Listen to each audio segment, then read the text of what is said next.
Terima kasih Anda masih bersama kami. Saudara, dalam Rakernas, Ketua Umum PDI Perjuangan Megawati Soekarno Putri menyatakan telah memberi tugas kepada Basuki Cahayapurnama atau Ahok. Namun Megawati tak menyebut secara detail tugas Ahok ke depan. Ungkapan Megawati ini muncul di tengah rumor Ahok akan maju pemilihan Gubernur Sumatera Utara.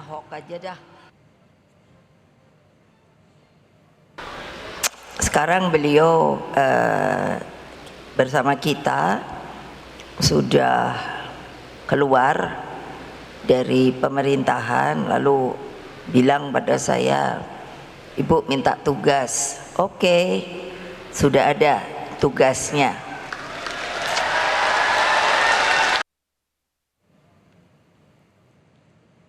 Sementara saat ditanya, Ahok menyebut Megawati memintanya membantu calon kepala daerah dari PDI Perjuangan yang maju di Pilkada. Mengenai peluangnya maju di Pilgub Sumatera Utara, Ahok bilang serahkan pada organisasi. Namun saat ini tidak ada penugasan dari DPP untuk Ahok maju di Pilkada 2024. Saya pikir itu sih teman-teman sana ya yang ngomong ya. Ya saya sih terima kasih sih mereka percayakan gitu. Tapi kan kita kan organisasi kan kita penugasan di mana? Sejauh ini sih saya tidak dapat penugasan untuk di Pilkada ya. Saya justru penugasan saya itu kayaknya nih membantu orang-orang yang mau maju Pilkada ini. Makanya saya masuk ke Komisi 2 ini. Tapi Pak, kalau ditugaskan apakah akan siap, Pak?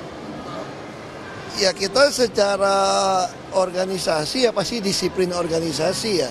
Tapi sekali lagi sejauh ini nggak ada penugasan ke sana. Sebelumnya, Ketua DPD PDIP Sumatera Utara Rapidin Simbolon bilang sejumlah tokoh dari kader PDI Perjuangan ataupun dari luar partai telah menyampaikan niat untuk maju dalam Pilgub Sumatera Utara.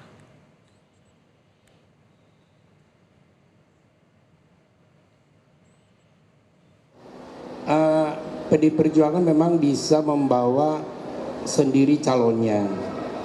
Sekarang yang mendaftar ke PDI Perjuangan sudah ada beberapa nama.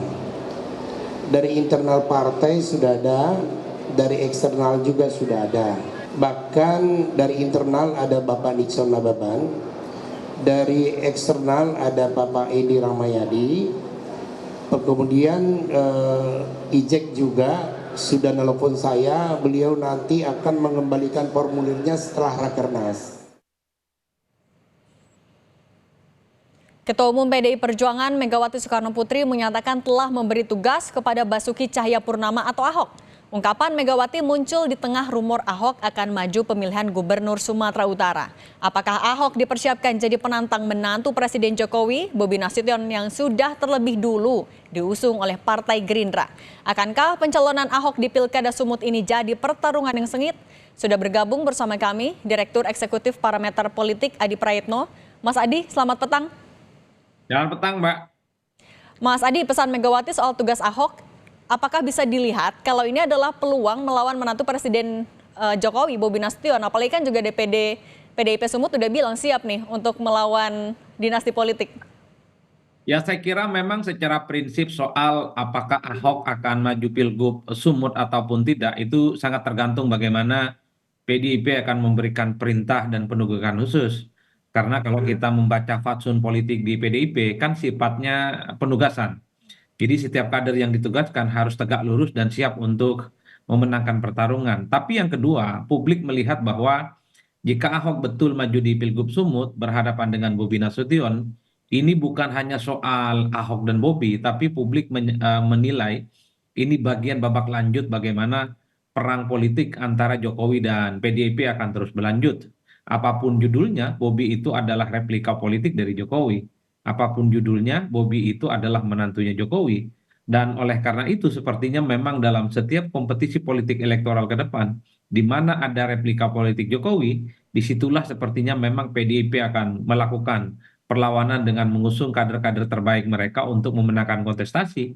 Jadi tidak mengherankan kalau kemudian nama Ahok itu dimention soal kemungkinan untuk maju di Pilgub. Bagi saya ini semacam babak lanjut perseteruan antara PDIP melawan Jokowi dan keluarga besarnya tentu saja. Ini tentu akan menarik, makanya kita tunggu.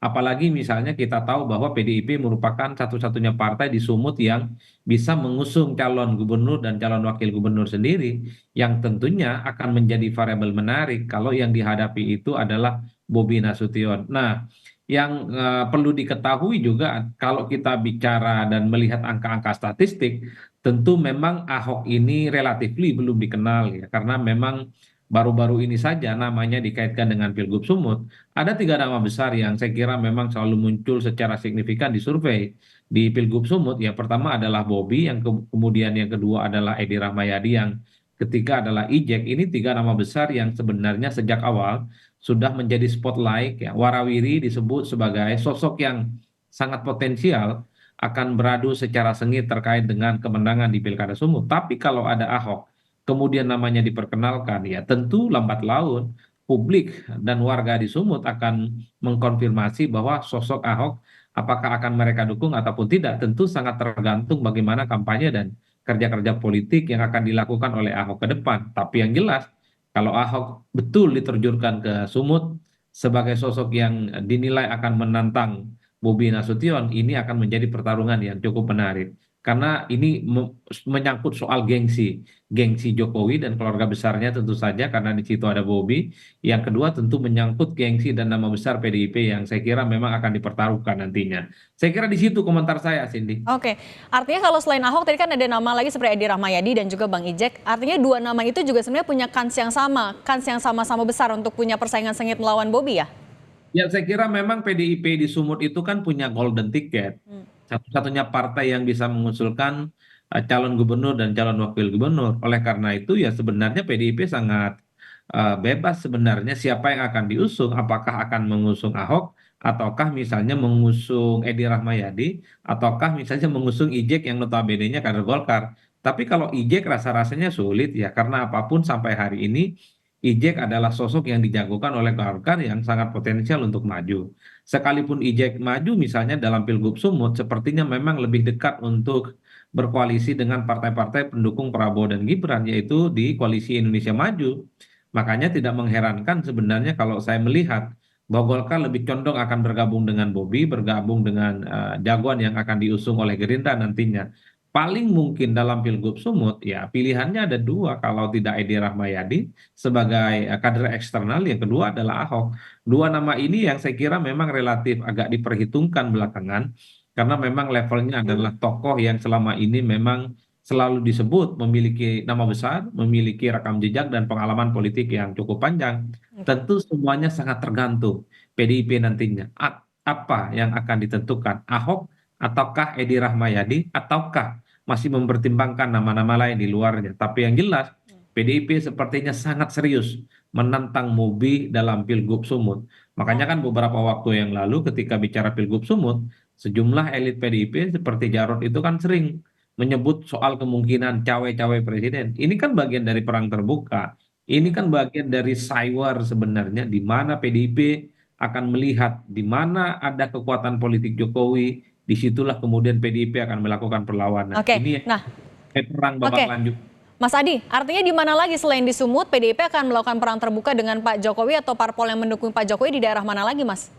Ya sejauh ini memang belum kelihatan, hanya Sumut yang ada variabel Pak Jokowinya. Tapi kemudian kan publik misalnya menilai dan kemudian menduga-duga, bukan tidak mungkin misalnya di Jawa Tengah Pak Jokowi atau orang yang teridentifikasi sebagai orangnya Jokowi juga akan maju. Baik. Artinya apa? Ini yang saya disebut sebagai bahwa sepanjang Jokowi masih punya pengaruh dalam konteks politik ini, maka orang-orang yang kemudian dinilai sebagai orangnya Jokowi sangat potensial maju di wilayah-wilayah kunci. Mungkin di Jawa Tengah, mungkin juga di Bali yang selama ini dianggap sebagai basisnya Banteng, yang secara perlahan sepertinya juga akan dilawan dan digembosi kekuatan politiknya oleh orang-orang yang disebut sebagai orangnya Jokowi. Ini yang kemudian harus kita tunggu ke depan. Tapi yang jelas publik menengarai bahwa pengaruh Jokowi soal konfigurasi dalam pilkada di 2024 masihlah berpengaruh. Salah satu yang disebut Jawa Tengah, yang kedua adalah Solo, yang ketiga adalah kemudian soal Sumatera Utara.